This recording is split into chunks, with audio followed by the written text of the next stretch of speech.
بسم الله الرحمن الرحيم. تبارك الذي بيده الملك وهو على كل شيء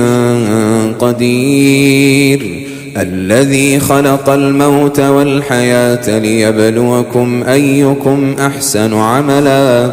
وهو العزيز الغفور، الذي خلق 7 سماوات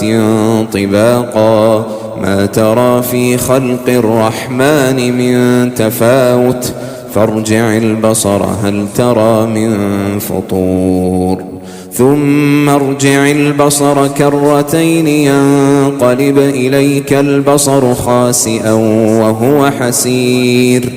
ولقد زينا السماء الدنيا بمصابيح وجعلناها رجوما للشياطين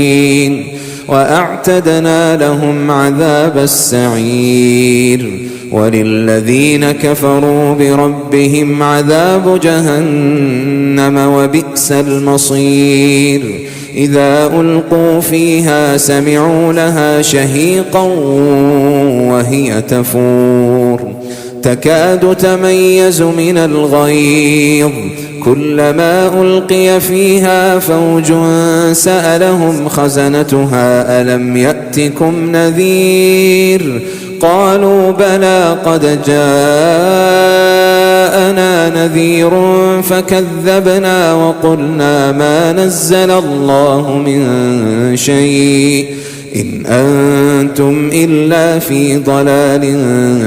كبير، وقالوا لو كنا نسمع أو نعقل ما كنا في أصحاب السعير، فاعترفوا بذنبهم فسحقا لأصحاب السعير. إن الذين يخشون ربهم بالغيب لهم مغفرة وأجر كبير، وأسروا قولكم أو اجهروا به إنه عليم بذات الصدور، ألا يعلم من خلق وهو اللطيف الخبير، هو الذي جعل لكم الأرض ذلولا فامشوا في مناكبها وكلوا من رزقه وإليه النشور، أأمنتم من في السماء أن يخسف بكم الأرض فإذا هي تمور، أم أمنتم من في السماء أن يرسل عليكم حاصبا فستعلمون كيف نذير، ولقد كذب الذين من قبلهم فكيف كان نكير، أولم يروا إلى الطير فوقهم صافات ويقبضن ما يمسكهن إلا الرحمن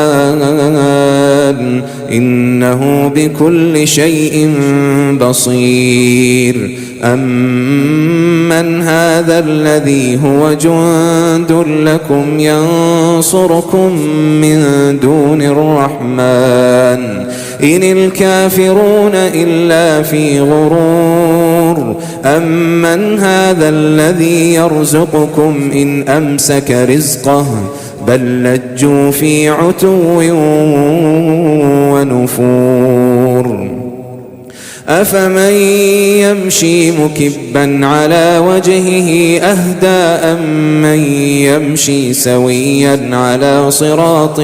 مستقيم، قل هو الذي أنشأكم وجعل لكم السمع والأبصار والأفئدة قليلا ما تشكرون، قل هو الذي ذرأكم في الأرض وإليه تحشرون، ويقولون متى هذا الوعد إن كنتم صادقين، قل إنما العلم عند الله وإنما أنا نذير مبين، فلما رأوه زلفة سيئت وجوه الذين كفروا وقيل هذا الذي كنتم به تدعون قل أرأيتم إن أهلكني الله ومن معي أو رحمنا فمن يجير الكافرين من عذاب أليم قل هو الرحمن آمنا به وعليه توكلنا فستعلمون من هو في ضلال مبين قل أرأيتم إن أصبح ماؤكم غورا فمن يأتيكم بماء